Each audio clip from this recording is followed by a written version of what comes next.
ప్రియాంక గాంధీ ఎందుకు పోటీ చేయడం లేదు? ఈ ప్రశ్న రాజకీయ వర్గాల నుంచి దాటి ప్రత్యర్థుల అటాక్గా మారిపోయింది. అప్పటిదాకా మీడియాకు ఒక డౌట్ ఉండే, ప్రియాంక ఎందుకు పోటీ చేయలేదు. ఇప్పుడు మీడియా డౌట్ కాదు, బీజేపీ ఆయుధంగా మార్చుకుంది. సోనియా గాంధీ పారిపోయింది, రాజస్థాన్ నుంచి రాజ్యసభకి వెళ్ళింది. రాహుల్ గాంధీ వాయనాడుకు పారిపోయాడు, అమేథీ నుంచి రాయ్బరేలీకి పారిపోయాడు. ప్రియాంక గాంధీ ఎన్నికల నుంచి పారిపోయింది.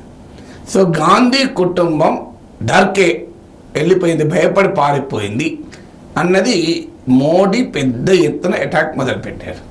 దీనికి ప్రియాంక గాంధీ కౌంటర్ ఇచ్చారు. తాను ఎందుకు పోటీ చేయడం లేదు పార్లమెంటుకు అని రహస్యం కాస్త విప్పారు. So mystery behind Priyanka not contesting. India Today Rajdeep సర్దేశాయ్కి ఇచ్చిన ఇంటర్వ్యూలో ప్రియాంక స్పష్టంగా ఓ ప్రశ్న మోడీని అడిగింది. మేము మరి భయపడి పోటీల్లో లేకపోతే మా తమ్ముడు భయపడి వాయనాడుకో రాయ్బరేలీకి వెళ్తే మీరు వడోదరాని ఎందుకు వదిలేశారు 2014 తర్వాత? ఎందుకంటే 2014లో మోడీ గుజరాత్లోని వడోదరా నుంచి, ఉత్తరప్రదేశ్లోని వారణాసి నుంచి పోటీ చేసి 2 గెలిచి వారణాసి నిలుపుకున్నారు. మరి ఆ తర్వాత 2019లో 2024లో తిరిగి వడోదరకు రాలే. మీరు గుజరాత్ నుంచి పోటీ చేసేందుకు భయపడుతున్నారా అంటూ ప్రియాంక రివర్స్ క్వశ్చన్ వేసింది. అయితే ఈ క్వశ్చన్లో ఒక ప్రాబ్లం ఉంది. మోడీ రెండిట్లో గెలిచి వారణాసి ఎంచుకున్నాడు, కానీ రాహుల్ గాంధీ అమేథీలో ఓడిపోయి వాయనాడుకి వెళ్ళాడు.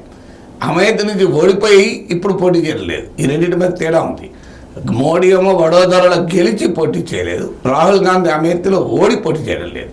ఈ తేడా మనము ఇగ్నోర్ చేయలేము.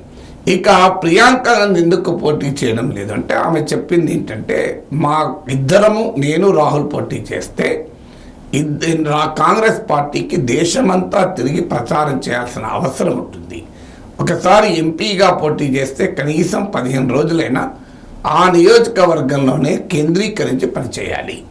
రాహుల్ గాంధీ ఇప్పుడు రాయ్బరేలీలో పోటీ చేస్తున్నాడు కనుక గత 15 రోజులుగా అక్కడ ప్రియాంక గాంధీయే క్యాంపెయిన్ చేస్తుంది రాహుల్ గాంధీ తరఫున.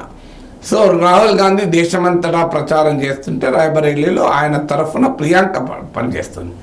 అందువల్ల నేను కూడా పార్లమెంటుకు పోటీ చేస్తే ఇక కాన్స్టిట్యున్సీకే మేము పరిమితమైతే దేశమంతటా కాంగ్రెస్ పార్టీ ప్రచార బాధ్యతలు ఉంటాయి కదా అని ఆమె కన్విన్సింగ్ రిప్లై ఇచ్చారు. ఫ్యాక్ట్ కూడా అది.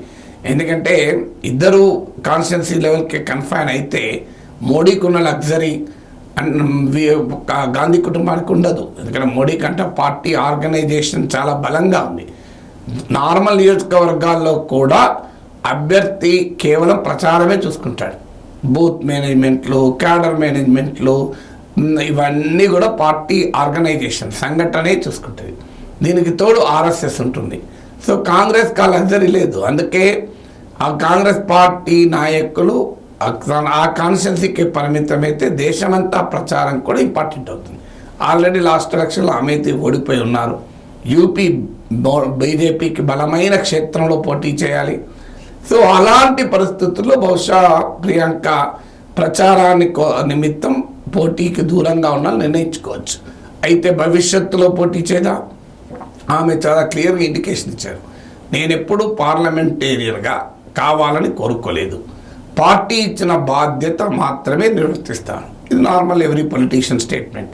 తర్వాత ఏమన్నారు, ప్రజలే ఒకవేళ కోరుకుంటే నేను పోటీ చేయను, అప్పుడు నేను పోటీలో ఉంటాను అన్నారు. దీని మీనింగ్ ఏంటి? ఒకవేళ Rahul Gandhi Rae Bareli and Wayanad most probably 2 గెలవచ్చు.